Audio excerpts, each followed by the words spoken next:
Lisa here. Welcome back to my channel and welcome to my December hot takes on new releases. If you are new to my channel, welcome. And if you're new to this is a series where I like to talk about a bunch of currently pre-ordering sort of decks. I like to talk about mass market stuff as well as things that are being crowdfunded or indie decks.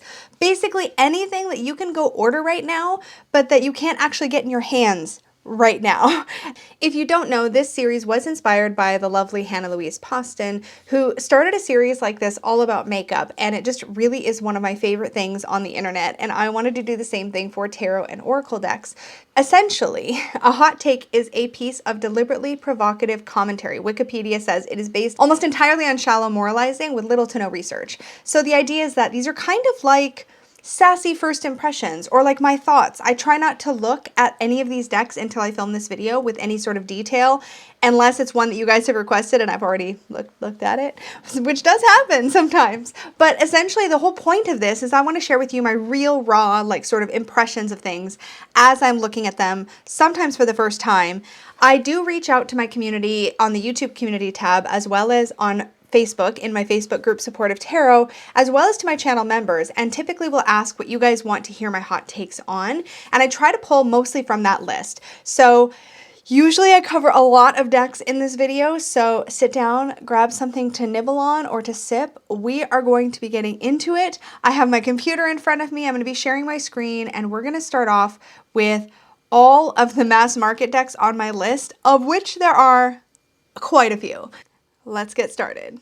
So let's actually begin with the Sacred Geometry Oracle. This is a book and card set. And this is kind of exciting actually to me because I feel like what we've had in like the Sacred Geometry realm in the past has been very samey, for lack of a better way to express it. It's been like very like one specific oracle kind of aesthetic. Lots of like bright colors, which I'm normally very attracted to, but this very sort of fluffy, high vibe kind of genre. I don't know what I'm trying to say. If you know what I'm trying to say, please feel free to chime in down below. But, you know, I don't know, like older style oracle. And this looks like it's taking us a new take on the concept of sacred geometry, which I think is pretty exciting. I want this picture bigger. How do I get this picture bigger? Let's do this. Let's just do this. But you can tell by the cards, right? You have the actual sacred geometry here. You have the name of what it is. So it says the Vesica Pisces. I only can read that, even though it's super blurry, because I know that's a Vesica Pisces, so I can kind of piece it together. But then there's actually a couple of keywords here, which I can't piece together because I don't know what they're trying to say. And I'm excited about this. I feel like it's pointing out the symbol. It's got kind of minimalist kind of artwork that's going to help you actually understand the symbols. I want more photos. Publishers, what is happening? Why are there no photos? I want photos. This happens all the time. So, and this is what I mean. So this is the other Sacred Geometry Oracle kind of style down here that I'm more aware of. And actually this one over here by Emily Kisvarda also looks really interesting, but we're going to try not to squirrel out here. But this is kind of what I mean. I feel like these ones here, like the Activations one here and the Sacred Geometry one by Francine Hart, these are the ones I'm more used to seeing and thinking of when I hear about Sacred Geometry decks. So the fact that this has such a different look and feel to it, also, I've got to admit, it does kind of excite me that it's a John Michael Greer book because I tend to really appreciate his point of view. So I don't know. This is really interesting to me. Is it one I'm going to pick up? Maybe not, but this has like Dustin's name all over it. So I'd be curious to hear his thoughts if he ends up scooping it up. So Dustin, if you're watching this and you buy this, tell me all about it when you do, okay? Next. Let's talk about, okay, this is Modern Mystic, True Tarot Book and Tarot Deck. I have no idea what to expect from this. So let's take a look at the images. This has got, that's like a very 70s vibe kind of cover. Okay, card 2, the High Priestess. I don't know how I feel. This is very minimalist, not usually my style. You are not a fruitcake for reading this book. Okay, first of all, I love that. You are not a fruitcake for reading this book.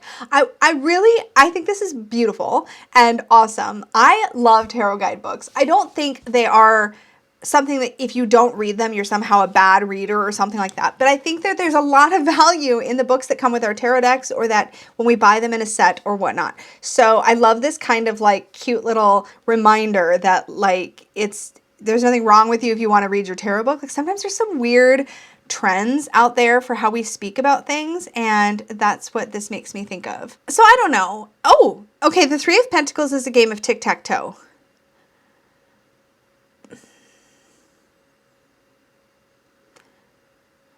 Let me think about that for a minute. What does it say?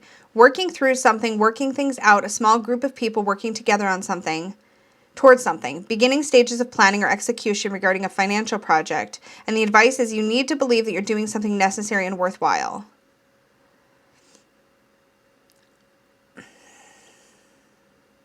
I don't know about tic-tac-toe with that description. The Four of Pentacles as an anchor kind of makes sense to me. The Six of Pentacles, that kind of works. I don't know. It's very minimalist, and I feel like it's going to be really fun and different for some folks. It's not my cup of tea. I'm curious about the name of it. This idea of the true, modern mystic true tarot. Like, what are they saying here? There's no more information on it. I wish there was more. I feel like, is it just me? I feel like the first couple ones we've looked at have been kind of minimalist. This one's due to come out January 1st, so hopefully there's some more time. There is some more time, so hopefully they will provide us some more information. That would be really great. Messages from the Ancestors Oracle cards by Stephen D. Farmer. Now, Stephen Farmer was the creator of an animal deck that has like a really funky kind of feel to the cards. That's what I remember about it. And this kind of more old school look, but this concept excites me. This deck is due to come out January 3rd. This is an Oracle deck. I have one deck with this kind of vibe, and it's the Angels and Ancestors Oracle deck, which I do love and I do use all of the time for past life readings. But I do sometimes wish it was more expansive. This is really kind of cool here. So I'm noticing it says communicator and messages. I feel like I've talked about this already. So if this is a repeat from a prior video, I apologize, but it's just looking so familiar. So maybe I've either looked at it before or somebody's pointed it out before or something, because I feel like this image is really familiar, as is this one, the mother image where it says nurturing. I love this. I love the feel of this. I love that it's giving us like an archetype sort of idea or like a primary sort of concept down at the bottom in that big bold title. And then in the top right, you get this like subtle keyword that's really expansive, at least so far. What are the other ones like? Earth and life giver. Okay, all right, all right. Mentor and coach. Artisan, craftsmanship. Okay, I feel like this deck would work really well. Fire and passion. I feel like just from these preview images that this deck would work really well with my past life readings. Again, I wish there were more images, but that's okay. This one's doing a pretty good job of giving us an idea of what the feel of the deck is going to be, which I really like.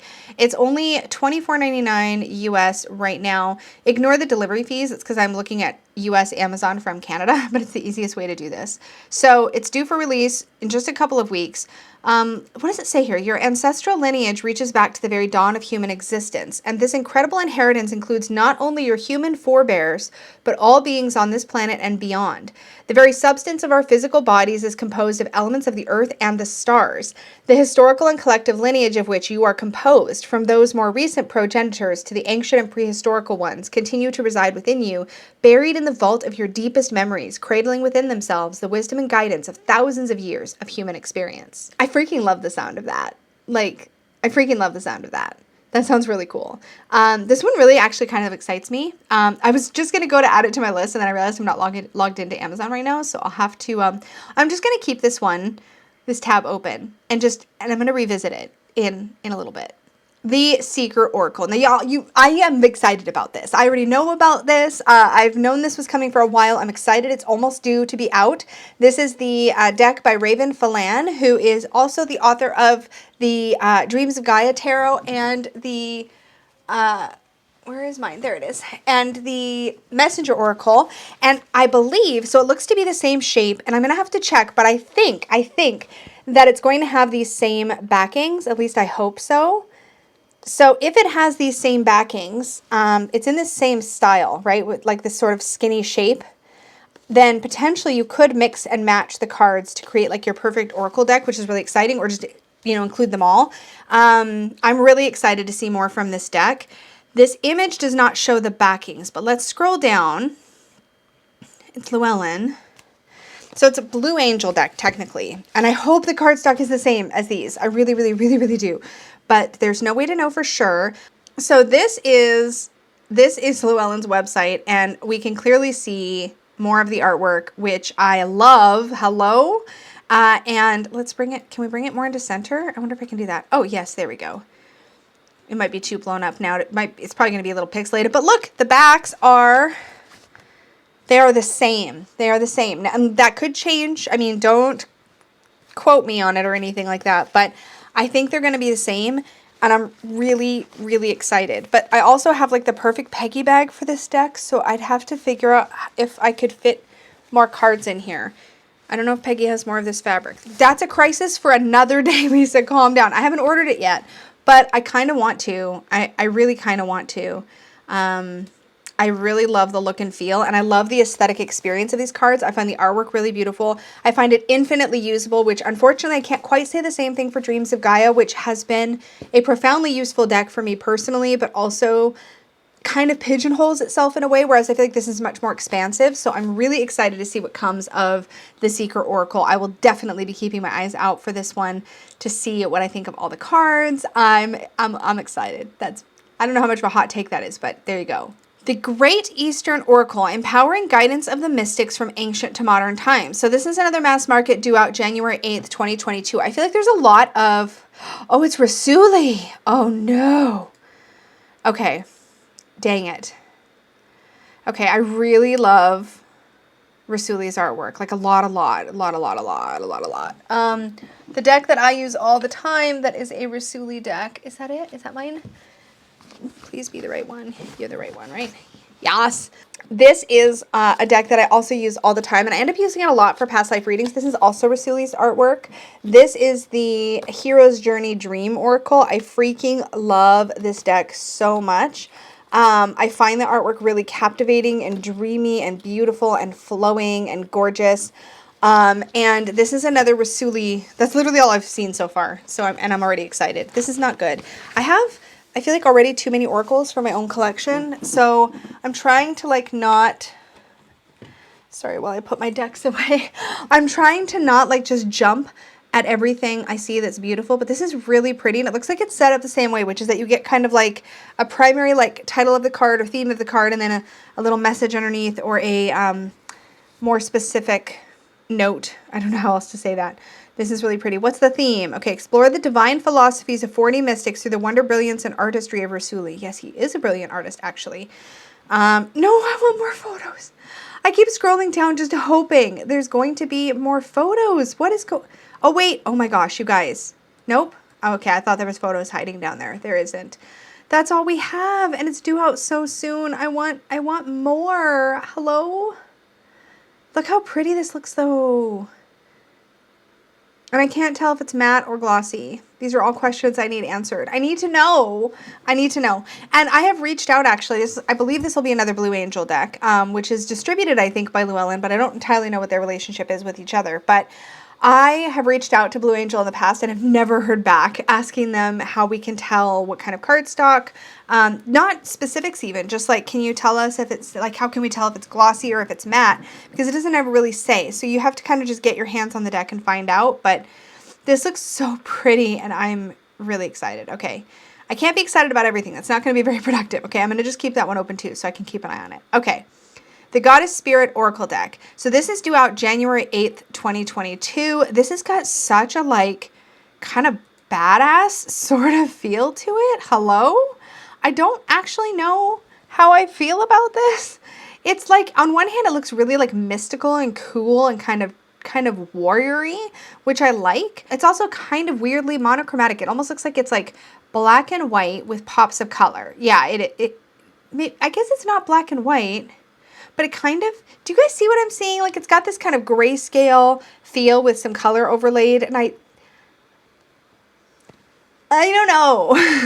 I don't know how I feel about this one, but it's not grabbing me, which is good because I've already got two other things that are grabbing me.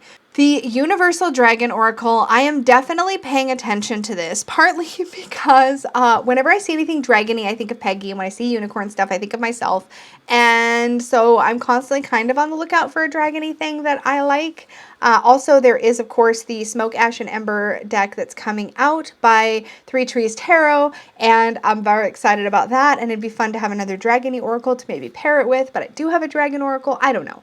But as far as the actual deck itself, again, we only have one image on the Amazon listing. This is definitely a trend. I feel like just lack of preview images. Like I'm used to seeing like we did in the Secret Oracle on the Llewellyn page, we could see a bunch of images, but here there's just like one. You get one. But look at this love. Oh, I can't tell, but it kind of looks like this dragon has, I don't know if she's holding like a baby. It almost looks like she's holding like a baby, like a dragon egg or something to her heart space on this love card, which is really interesting.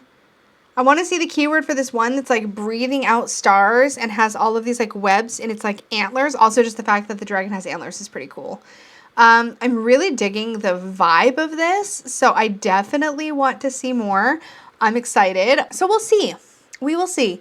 I am going to keep my eyes on it. I do have this one here, which I snirked from Peggy's collection when she was doing her declutter. It's the Dragon Path Oracle. So I do already have...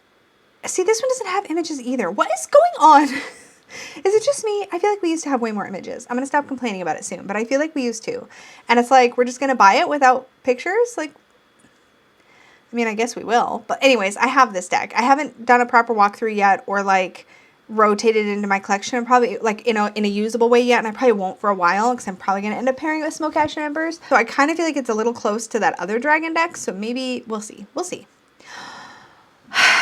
Okay, I have so many things to say about the Into the Lonely Woods, this Dan May artwork, this Oracle deck. Okay, so first of all, color me confused / intrigued / because Dan May collaborated, obviously, or his artwork was used, obviously, with his permission or whatnot, but he was worked with to create 2 different Oracle decks by 2 different publishers, which I found incredibly confusing. So one of them is a US Games deck, and the other one, which I think is this one, is the Llewellyn / Blue Angel one.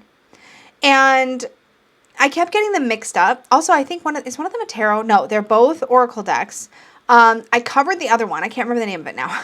This one's due out January 8th. Now, the other one, again, whose name I can't all of a sudden cannot remember, but the other Dan May Oracle deck, actually, we can probably find this out. Let's just open up his author page. There it is. Okay, so the Gentle Creatures Wisdom deck, this one I thought looked really, really beautiful, and I covered it in a previous Hot Takes, and I was just like completely in awe, and I was looking at the cards, and I was like, this is so great. And then I started hearing people talk about it who actually got it, and I think somebody posted in the Supportive Tarot Facebook group about this deck, and it turned out that some of the cards go landscape, which is kind of a personal pet peeve, but this artwork is so completely charming. So I was really excited to see what happens with the Llewellyn / Blue Angel version Into the Lonely Woods. I'm also very excited because Lucy Cavendish is the author of the guidebook, and she worked on this deck with, I'm assuming, with Dan and whatnot. And Lucy Cavendish's guidebooks have really been working for me, especially lately. I'm working with a Lucy Cavendish deck at the time that I'm filming this video right now, and it's like blowing my socks off. And is that it? Nope. I was going to say blowing my mind and that or knocking my socks off, and I mixed my metaphors. But anyways, I've been really enjoying it. And Lucy Cavendish was also the author of the Alice Oracle, the Wonderland Oracle, right? The Alice Oracle, the Wonderland Oracle, the Alice in Wonderland Oracle with Jasmine Beckett Griffith's artwork. And she's collaborated with Jasmine Beckett Griffith on a number of decks. But I've just really been enjoying those 2 decks. And I'm like, okay, so I'm probably going to really like the guidebook. And this art is like so charming. Again, where are all of our images? What is going on? But look at these creatures. Are they not just the sweetest? My concern is what the titles of the cards are going to be like. And I hesitate to pre-order things like this because I want to know how the titles of the cards or the keywords kind of tie into the imagery. Do I feel like I get a message that I can work with in an expansive way out of that? And that's kind of the question I can't answer by just looking at a few cards. So I'm still holding back, although I am incredibly tempted by this one and may end up picking it up. It's got 45 cards, which is right at my like sort of bottom end of where I like to see a number of cards in decks. But I want to see more. There is a few more photos down here, so let's take a look. So from the below to the above, The communion of tender souls, the fortunate companion, the return of the lost selves. So I'm a little concerned about those titles. While I feel like they tie in with the artwork really beautifully, I don't know if they're expansive enough for me, which is a dang bummer. So we'll have to see. I feel like I'm going to need one of these two oracle decks, either Gentle Creatures or Into the Lonely Woods, in my life. And I have to decide how important the titles are versus the fact that there's landscape cards versus. I've just got to see. And maybe what I really need is for somebody else to buy both and like do a walkthrough comparing them. That'd be really cool. That person's not going to be me, because I know for a fact I don't want two of these. I also know for a fact that only one is probably going to work for me, and I just don't know which one yet. So if anybody out there ends up getting both and has a YouTube channel, like, do a comparison and then, DM me the link. I'd love to watch that.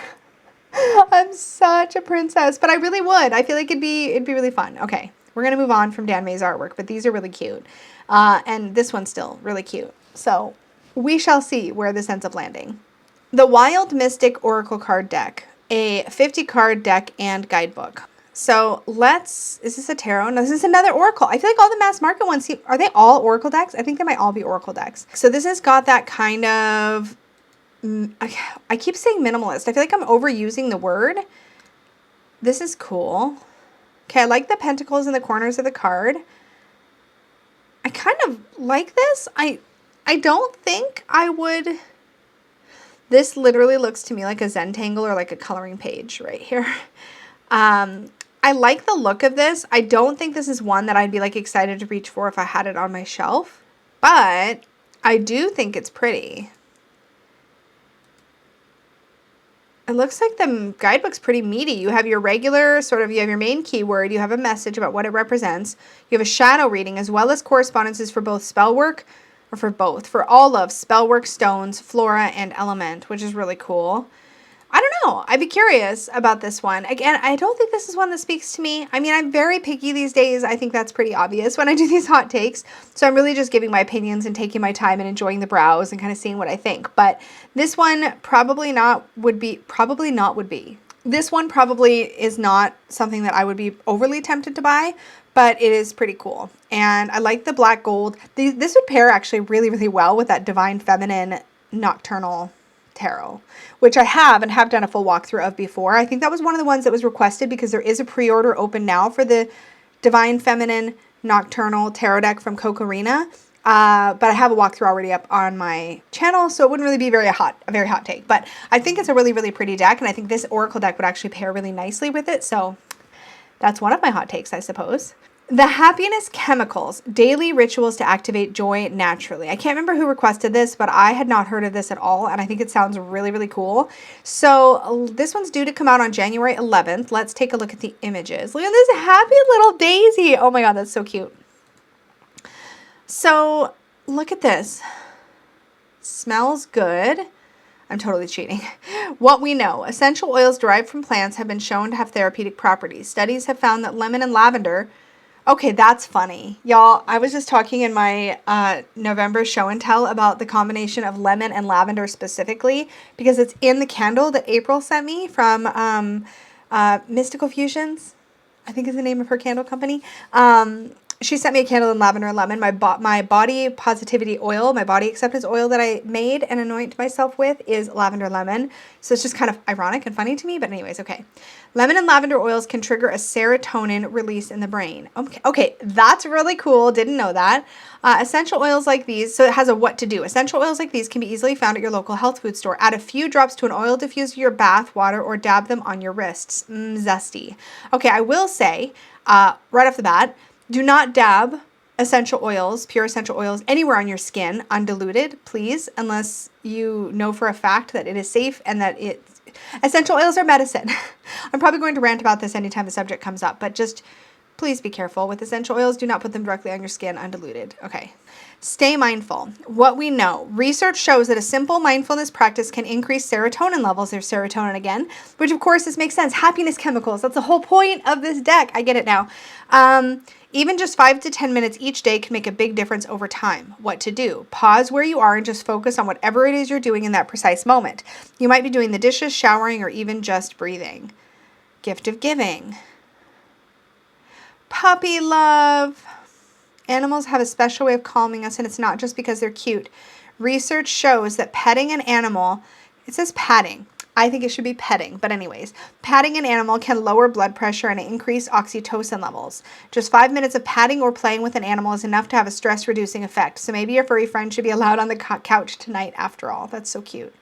I really like this because it's really helping you kind of hone in on specifically happiness and things you can do to cultivate happiness chemically in your body, those feel good hormones, and how you can do them in really like sort of constructive, healthy ways. This is especially useful, I feel like, because a lot of us go to sort of less healthy coping mechanisms to get those feel good hormones going. That's where like shopping therapy comes from, and like stress eating and all these other things that we do to cope with feeling bad, because we don't know how to trigger those chemicals, but we do know that certain activities seem to do that for us. Things like shopping or looking at tarot decks. Hello, everybody watching this video. Hi, I see you.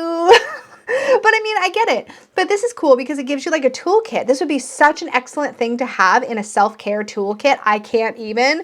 I think this is a really cool concept, especially because it's giving you the actual science of how and why it's helpful, and then an actual activity you can do that's incredibly approachable and acceptable, like putting your phone down, having a bath or a shower, moving, dancing. I love this. So I actually really think this is super cool. I'm going to keep the tab open on this one too.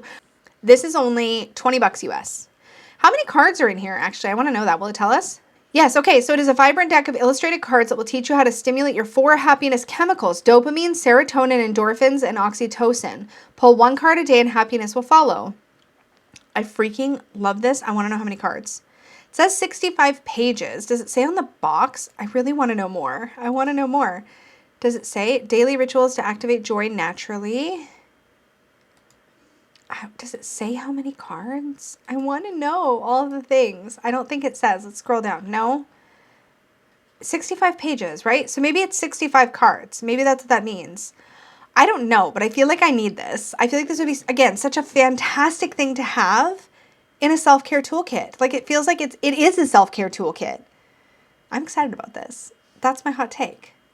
Let's talk about the Stoller Tarot and Beavis and Butthead, because really, are they the same thing? Are they by the same artist? I have to know. This is Adam Stoller. Okay, so I don't know who Adam Stoller is, but this art style literally makes me think of Beavis and Butthead. Okay, maybe not that one or that one. This is really cute. Okay, so this is the 7 of Buckets. It's got this kind of like cute derpy look about it that's kind of funny. The spoons. They're killing Dracula with a spoon that they're hammering into his chest. I ultimately don't know what card is that. That's supposed to be like the 4 of spoons. I'm guessing that's like the 4 of swords. It's not a very restful. I don't know. This feels like a novelty deck to me. I would say at first glance, this doesn't scream good reader. This screams cute, fun, playful. But it doesn't feel... Okay, this is my hot take. And I mean, no disrespect to the artist, but this is my hot take. This deck feels a little bit like, and when is this supposed to come out? January, sometime in January. Okay, this deck feels like somebody, and this is something that I wonder if this happens. If any of you know if this happens, I'd be super curious. But if you know what it feels like? It feels like an artist was handed or was interested in the archetypes of the tarot from a visual perspective. Like, if you had the 78 tarot cards in front of you and you were an artist and you looked at each of those scenes and recreated each of those scenes in your own, with your own interpretation, your own art style, but without really thinking too terribly hard about the tarot, but rather looking at it visually and thinking of how you could reimagine that scene visually, that's what this feels like to me. Because it feels like visually this aligns with Rider-Waite-Smith, but energetically it doesn't. Does that make sense? Again, just a hot take based on these few images, but I don't feel like the energy of the Rider-Waite-Smith is here. I feel like visually it's here. And there's a disconnect for me. That's my hot take. Super curious about your guys' thoughts. Maybe it's just me. Sometimes first impressions are what they are, but super curious about that one. So let me know what you think. I definitely, yeah, it's not connecting for me for some reason. And then we have the Guardian Angel Oracle deck by Delia Ciccarelli. I'm not sure how to say that right. Okay, so I love my Guardian Angel Tarot. That was the original Doreen Virtue Radley Valentine one. I love that. Angels otherwise don't typically float my boat. I tend to not be very angel-y in general. I do also like the Angel Tarot by Radleigh Valentine, but I feel like that one's more like fantasy with like one single little chunk of angels. I don't know how else to say it. So not sure this one's going to float my boat, but I will say this box looks dreamy.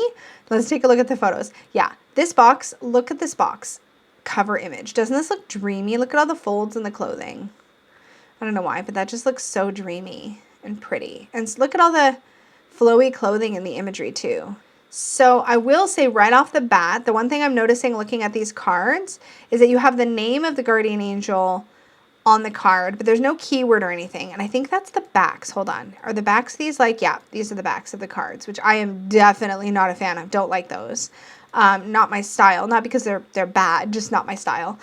But I'm noticing that there are names of the angels on the cards, but there are not keywords on the cards. So you would, at least I would be pretty dependent on the book to get anything out of a deck like this. It's not going to float my boat, but the artwork is really pretty. And if you already have a relationship with the various angels, especially if you're already comfortable with their names and with some of their core energies, then you would probably get a lot out of this deck even without the book.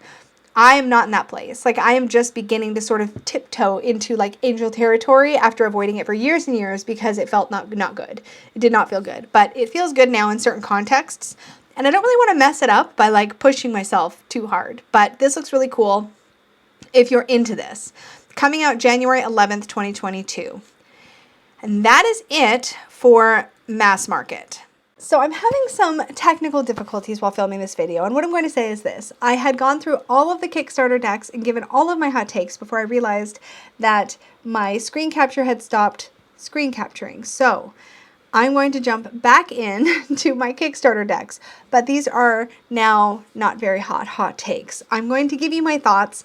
I'm so sorry that that happened because, of course, my very first impressions you're now missing because I didn't have the right footage. I'm gonna give you my hot takes on these Kickstarter decks. My second version of my hot takes, I guess. My not so hot takes. That's what I'm gonna give you right now because that is what I'm looking at. But technical difficulties are technical difficulties. They are what they are. Let's get into the Kickstarter decks. The very first Kickstarter deck I wanted to talk about and that was requested was this Sea Glass Tarot. And I started to look at this campaign when I was recording earlier. And the first thing I noticed was that this was sea themed, but also that there is this holographic coating on the cards. The same exact type of coating actually that is on my Reflective Tarot, which is a mass market US Games deck, a Rider-Waite-Smith deck in fact, that absolutely charms and enchants me. It's so pretty. I love that holographic effect, and I think on this deck it's so clever because it looks like stained glass and it's incredibly tempting. And as you can see, I have actually saved the campaign so that I can be reminded to potentially back it because I'm incredibly tempted. But with that said, I have recently backed two ocean decks, and those are kind of front of mind right now. The Healing Waves Tarot, which I have in my possession, and the Ocean Tarot, both that is on its way to me. And both of those really scratch the oceany itch for me. But this is so unique and so pretty, and I really like shiny things. So this is tempting, I think partly because I really like shiny things, and I'm kind of trying to actively talk myself down. I love this message in a bottle situation for the Page of Swords. I think that's so aesthetically and artistically on point. These are really pretty, and they legitimately look like ocean themed stained glass projects. They're so gorgeous.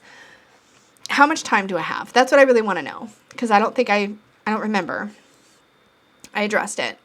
Oh, great. At the time you're seeing this video, there is 1 day left to back because it closes tomorrow, Wednesday, December 15th, 2021 at 12:40 p.m. Pacific time. That's what's happening as far as deadlines go. So I've saved it. We'll see. I don't have much time left to make up my mind, but perhaps it will be available after the Kickstarter. Is it funded? It's funded. Oh, thank goodness. It's really pretty. So I'm excited to see this one. I'm excited to watch its progress. Curious to hear your guys' thoughts. I do really like shiny things, so there's that. The Infernal Tarot. For some reason, I'm on the FAQ page. Here we go. The Infernal Tarot. So this is really cool and nowhere near funded. It only has a couple days to go. In fact, at the time you're seeing this, again, like the previous one, you'll only have until 7:45 a.m. Pacific time on Wednesday, December 15th, which is kind of disappointing for those of you watching because there's very little chance at this point, I think that this is going to get funded. I suspect the reason is that as I was going through this the first time, I noticed that there was only artwork shown here for the majors and 2 minor arcana cards, the 2 of Cups and the 3 of Cups. And I suspect that that's all the artwork that's completed thus far, or we're just missing images of the rest of the artwork. So the feeling I have is that the majors are complete and the minors are just beginning to be worked on. And that doesn't give me a lot of confidence as a Kickstarter backer, because of course we want the deck to be complete so that we're confident it's going to deliver in a timely manner. So there's that, but it looks so cool. And I really hope that Andy Spade here does not give up on this project. It's not necessarily one that's for me, but this sort of edgy, tattooy kind of rock theme kind of feeling to the artwork. I think it's really super edgy and cool, and I think there's a lot of people that would really like it. I hope they try again, because it looks like this campaign's struggling, but I do hope that they try again because it's really cool. Not for me, but really cool. All right, you missed my entire authentic moment I had over this deck. I read pieces. Oh my gosh, I don't want to refilm it all because it just won't be the same. So let me give you the punchline. This looks incredible. It looks incredible. It's speaking my speak in just about every possible way. It looks empowering. It's got beautiful words of poetry sprinkled throughout the guidebook, and it feels magical. The invitation, just read. If you do nothing else, go to the campaign page and just read it. But before you do, I need to brace you because I was not ready, and my heart broke into several little pieces because this campaign, it makes a big deal of saying that it's only going to be available here on Kickstarter. And this campaign is over on Thursday, December 16th. So it's coming up pretty soon. Makes a big deal about how it's only available on Kickstarter. But when you go to back it, you realize, and it does say in the campaign, they are only shipping within the United States. So I was a little bit crushed. I was a little bit sad because it's really beautiful. It looks incredibly full of depth and magic and empowerment. The invitation, if you read it, it took my breath away. And I'm so sad that you missed that authentic first impression, but I was so excited. I almost backed it right here on this video. And then I saw that it was only to the United States, and I had a little moment about it. I was a little sad, but we got to move on. So I will watch this with great interest to see where it goes and how it develops over time, because I'm really curious. I hope that it's not just available on Kickstarter. I'm super sad. Obviously, it is every creator's right to only ship where they are prepared to ship, and international shipping can be a whole lot to try to figure out, so I understand, but I'm so sad. It's very well funded though, so congratulations to the creator.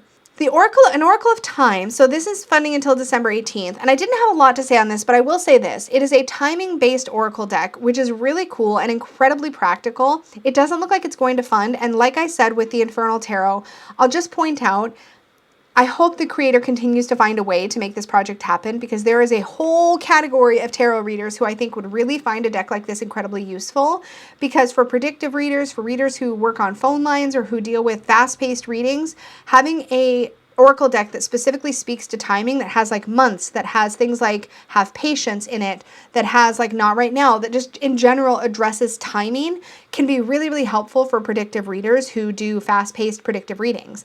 It's just a really useful tool. So I think it's really a neat thing that it exists. I hope that it becomes a thing that people can purchase in some fashion, even if it's not through Kickstarter, because I think decks like this are really useful tools. And this one looks really cute. So it's kind of sad that it's not funding yet, but maybe by the time Saturday, December 18th rolls around, it'll get a big influx. Either way, I hope the creator doesn't give up, because I think it's a really cool concept. The Maze Tarot. So I did go on quite a bit about this. This was one that I did back and then backed out of. And that is because it is really pretty. It's a Marseille deck. There's a lot of really cool things about it, including, and let me just get down to it so I can highlight it for you. Just gorgeous deck. Pips through the minors. Look at the unicorns on the back. That's all I'm going to say about that. Really stunning. But there are some really cool things in this deck, including the fact that there are these pairs of cards. So there are a couple examples given, and both of them have a numerological association, which I realized while I was recording these hot takes. So for example, this Magician and Wheel of Fortune are taking place in the same scene. So you can see that the castle extends from the magician card over into the Wheel of Fortune card, and so does the road and the landscape. And so there's a link visually between these two cards. But more than that, there is a numerological link because the magician is number 1 and the Wheel of Fortune, when reduced, is also the number 1. So there is a numerological association between these two cards. So the fact that they're visually linked is really super cool. There's another pairing that they share in this campaign, which is the Hanged Man, which is in the same sort of visual setting as the World. So these two are also visually linked. The World, card 21, is numerologically a 3, and so is the Hanged Man, 12. Super freaking cool. There's so much more to this deck than just those points, and I would encourage you, if it's caught your eye, to go look at the campaign because it looks absolutely gorgeous. It is bilingual French-English, and it looks really, really stunning. You have until Monday, December 20th at 2 p.m. Pacific time to back this particular deck. I, like I said, did back out of it, mostly because I realized I have some other visually stunning Marseille decks that I'm just not using right now, and it didn't feel fair to those decks for me to add another one to my collection right now. But this project is fully funded. It looks absolutely incredible. Check it out. The next one I was asked to address is this tarot deck based on vintage Japanese images, full size.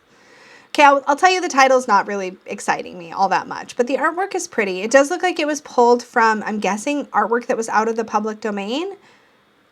I don't honestly... Okay, I will tell you right now. Hot take. Just a hot take. I know nothing. I've done no digging, and in fact, I had accidentally skipped this in the prior attempt to film this video. But I will say that there is a list right now of a bunch of other tarot decks this person has created. It actually says 50 projects created, which is partly concerning to me because I wonder about the heart that's gone into those projects. I'm not saying it's not there. I am leaping to conclusions. That is, after all, the point of a hot take. But the vast list of topics, and it just feels a little energetically slapdash. I don't know what the right word is for it, but that's kind of the impression it's leaving me with. So I would probably lose interest right about there on this.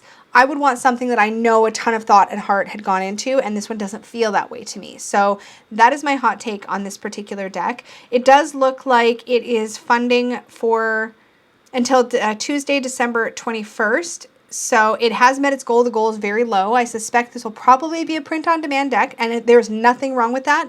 I do want to be very clear. I think sometimes we assume, or I hear things in the community about, oh, make playing cards or these print-on-demand services don't produce good quality products. I do disagree. I feel like print-on-demand printers produce the exact same kinds of quality you'll find at any other printer. The quality is often determined by the cardstock choices that the creator who wants to put their deck on Make Playing Cards makes, or who wants to have their card printed. They might choose to print on a cheaper quality cardstock, but one could do that from a traditional big volume printer as well. I think it's just an easy trap to fall into where we assume that print on demand means poor quality, and I don't think that's the case, so I just wanted to address that briefly.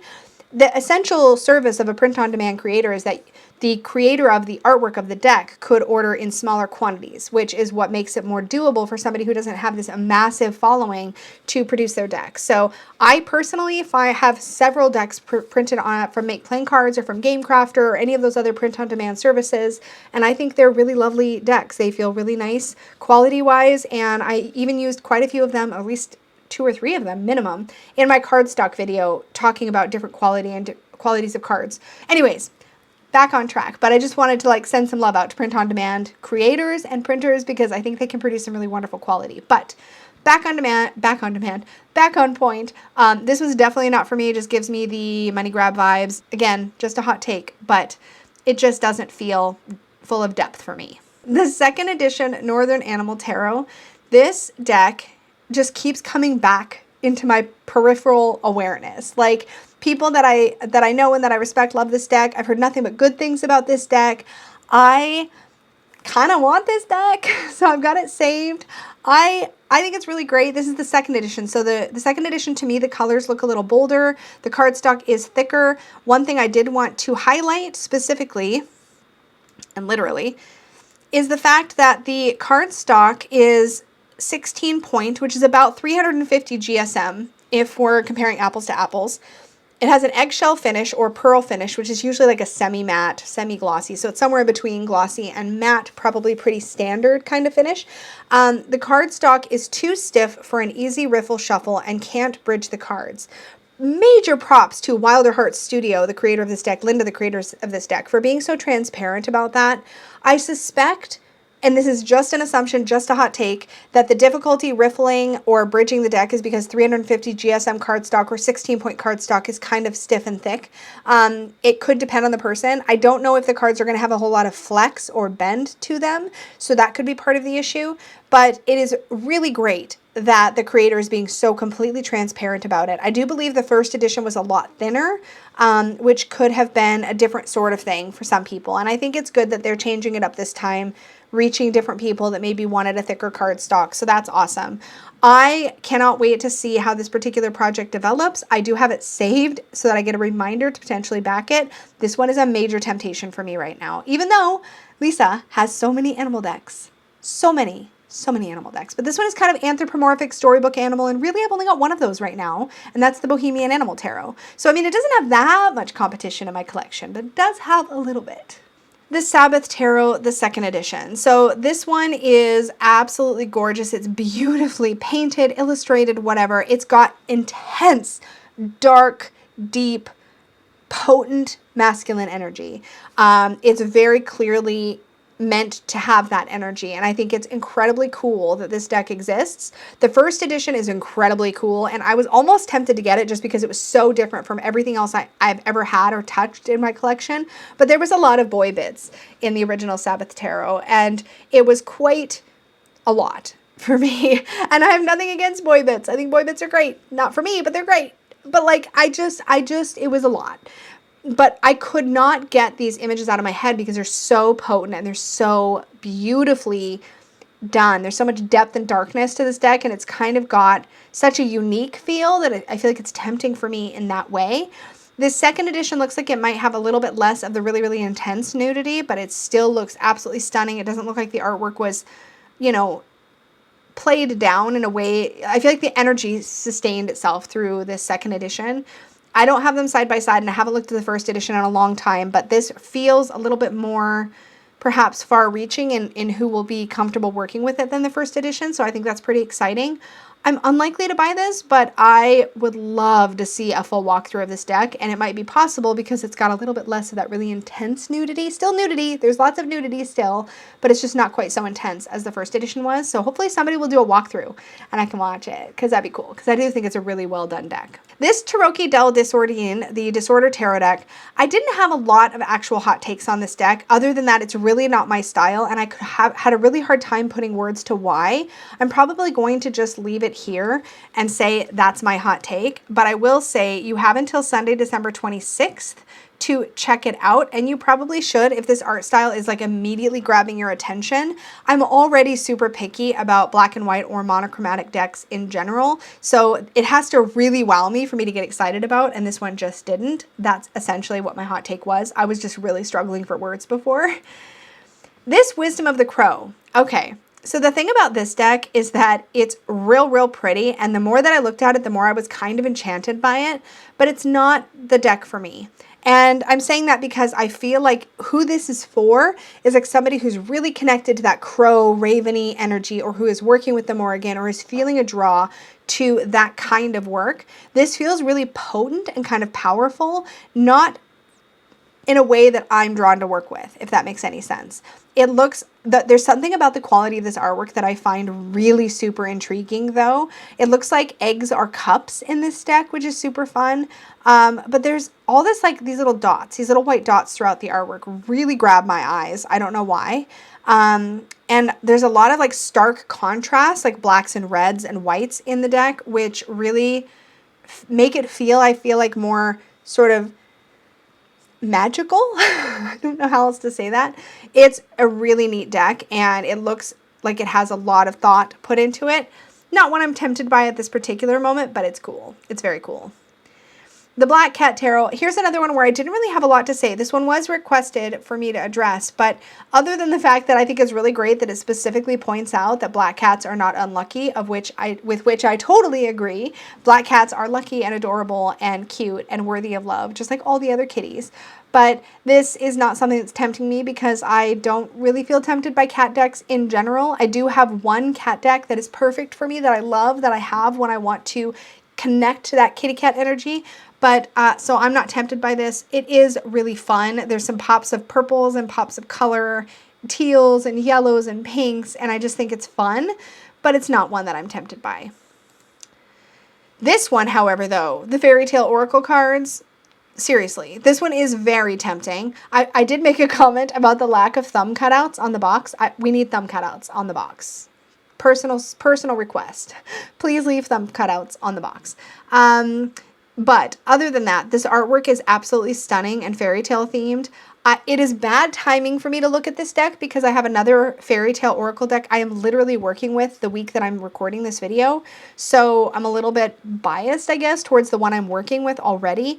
But this is really pretty. The one thing I will say is that the artwork seems a little photorealistic, which could be an issue for me with a fairy tale deck where I'm really yearning for that sort of picture book, children's storybook style artwork to draw me into the fairy tale-ness of it all. But these are very, very, very pretty. And I'm just going to click the remind me button. And what Kickstarter will do, if you have a Kickstarter account and you click that remind me button, is it will send you a reminder when the project is about to end on Kickstarter. So you kind of get one last option, one last like sort of chance to kind of go in there and back it before the campaign ends, which I think is really nice that they do that. So that's cool. And now the Earth Warriors Inclusive Runic Oracle deck. So I can probably sum up my hot takes about this deck like this. It's really cool because it's circular, but it also has these like scenes and figures and things in the background, which kind of makes it feel like something a little bit more. I will point out that it has the name of the rune and a keyword for each rune as well on the card. And as I've mentioned in my All the Rune Things video, which if I remember, I will link up in the cards. As I mentioned in that video, rune keywords can be super, super specific. So the thing is, I'd have to get along with all of the keywords for that to work, and I found that I can be super picky about rune keywords for some reason. So that is my personal hot take in general on rune decks, is that I'm hesitant to back any or to buy any more because I've got a couple that work for me, and I don't really want to push my luck because I've had a lot that don't work for me because of the keywords. So really cool. They're quite a ways from goal, but this project also just recently launched, so check it out. Okay, my hot take on the Candy Tarot is this. It's super cute. There's no candy in the deck, so I feel personally cheated. That's my hot take on it. But in general, it's an adorably, how do you say that? Adorably illustrated Rider-Waite-Smith clone style deck. Really super cute. As you can see, they've taken the traditional imagery and made it adorable, which is great. I'm not particularly tempted by Rider-Waite-Smith clones most of the time, and I do feel like this is a clone, but it's real darn cute. I do have to say, my favorite part is probably this face on the devil card that looks a little bit like a teddy bear face. It's cute, right? Yep. The Ethereal Forest Tarot, I think my original footage, my original hot take, oh my gosh, why is it so big? Okay, my original hot take on this was basically me just very firmly telling myself I do not need another animal deck. That's where I ended it. Because I don't need another animal deck. I really, really don't. So talking myself out of it. But this one's really pretty. So take a look. You have some time because I think this one is funding until, yes, you have until January 11th. So you've got quite a bit of time yet to consider this one. But it looks real, real gorgeous. And it's got a long way to go, but it's also out. It's also got a lot of time left on Kickstarter. It looks like there's words on the back of the cards. No, just on the box. Okay. Yeah.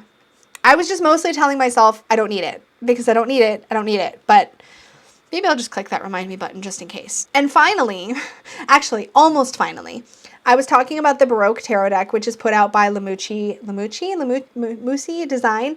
They were the creators of the Phantom Tarot. This Kickstarter campaign is about to launch. I don't remember if it will be launched when this video goes up. If not, it will be launched very soon. And I had highlighted the fact that there are already 1,000 people following it. So there are about 1,000 people waiting for this thing to launch so they can probably back it or at least look at it. So here's my hot take on this. I was disappointed by my Phantom Tarot, but I do feel like the Kickstarter campaign was very well run. It was smooth. I felt like there was tons of great communication. There was a few decisions that the creator of the Phantom Tarot made throughout the campaign once the campaign portion was over, but during the production phase or the creation phase, I feel like there were some decisions made that I wish hadn't been made that weren't in alignment with my personal preferences. One of those being that the deck went from, I think, either matte or semi-matte to super glossy, and that decision was just simply made. It wasn't something that backer feedback was sought about. And it could have been that it was just something that had to happen in order to make other things happen. And if I'm remembering correctly, that is the case. Like in order to make the foiling happen, there had to be gloss, something happened. However, I do feel like for a lot of people, things like that can be deal breakers. And there was a few other production quality things that I was a little bit disappointed by when the deck came in. And you can see all of my initial reactions to all of that in my video unboxing and doing my first impressions walkthrough of the Phantom Tarot. I do think that was their first ever Kickstarter campaign, and often the first campaign is, of course, a learning experience for the creators as well. It looks like there are some slightly different things happening with this Baroque Tarot. It looks like the cards may actually be matte. I'm not sure, though. Don't quote me. The box looks matte, at least. And there are thumb cutouts on the box, which there were not on the Phantom Tarot box. And it looks like they may have taken some of those experiences from that first Kickstarter and are applying them to this next project. But I can't say that for sure. All I know is that my own personal experience was it was a smooth run campaign, but I was ultimately not all that thrilled with the final product. A lot of that was because of just personal preference. But because of that, I'm hesitant to back another project by them. I'd rather wait and see the deck come out, find out what its final version is going to be, and then decide if I want it or not. But I will say, excellent communication, frequent updates. We always knew what was going on with the decks from a shipping perspective. Maybe some decisions made I didn't particularly love, but again, that just comes down to personal preference. And I know a lot of people just loved that deck. And also it doesn't help that the actual art of that deck ended up falling a little flat for me when I got it, despite how stunningly beautiful it was. So there was a whole lot of personal preference things in there that sort of affected my experience. This artwork though, you guys, this Baroque artwork, it's real pretty, and if I wasn't already waiting for the Victorian Romantic Tarot, I might be a little more tempted by this, in spite of all of that. So, that is that. The last thing I want to do before we close out today's Hot Takes video is do a little check-in with the Maven Tarot and see if there have been any updates on the Maven Tarot saga. Now, if you have no idea what I'm talking about, I have been kind of following this particular project along since my very first Hot Takes video, which was in August of 2021. If you missed that, you might want to go back and watch that one because that was the first time I spoke about this project and my concerns about this project.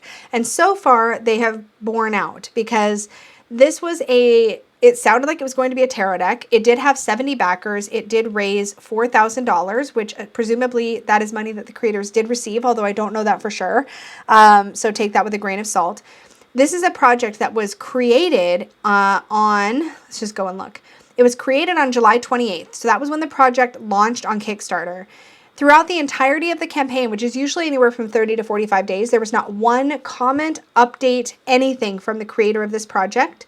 It ended, it funded successfully. Now on Kickstarter, it only funds successfully if it reaches the goal that the creator set for their project. So in this case, I think their goal was for like $3,000 or $2,500 and they got $4,000 something. So they successfully completed their campaign and presumably got this money, who knows for sure. And have not once ever logged in again. And you can tell that because if you click on the creator, you'll see that their last login was July 28th, 2021, the exact same day that the campaign launched. There's little to no information on the website, which I covered in previous videos, and there has never been an update comment or anything on this page since. But I do like to check in on it to see if I'm ever proven wrong, to see if there's ever any update. I feel badly for whoever spent money on this if they're not getting something. Maybe they are, and it's just all happening behind the scenes. I have no idea, but this is what we can see for now. I do hope someday to come to this page and either find that Kickstarter has taken it down and hopefully refunded everybody their money, or that there is some sort of an update saying, hey guys, here we are, sorry about that, like here's what's going on, because I feel like that's kind of what should happen at this stage, but that's just my opinion and what I have to say about it. So I've taken my glasses off because it's that time of the evening, and now I'm going to go take my makeup off, and then I'm going to go to bed because it's basically my bedtime now. Thank you guys so much for hanging out with me. I love going through all of these upcoming decks with you guys. It's super fun. I really enjoy the fact that you guys share with me your requests for the things you want me to cover. I very rarely can cover everything that is requested, but I really enjoy going through them, and I try to get to as many of them as I reasonably can in the time that I have. As always, I'm super curious to hear your guys' thoughts on any or all of these decks in the comments down below. Are there ones here that you've backed, that you're planning to back, or that you're planning to pre-order from Amazon or from your local bookstore? I would love to hear. As always, if you enjoyed this video, click the like button. Don't forget to subscribe if you're new here for more content just like this, and click the little bell to be notified of all my future videos. If you are interested in even more content from me, you can check out Unicorn Fam membership. There is a join button down below, or if you're on your mobile phone, you can scroll through the description box and see a link to learn more about Unicorn Fam channel membership down there. In the Unicorn Fam membership, I will share bonus content. Peggy and I do some stuff together. I do some solo things. We just throw a bunch of extra stuff at you guys, and it's a lot of fun. So check that out if you're interested. And as always, may your magic always shine from the inside out. Bye, guys.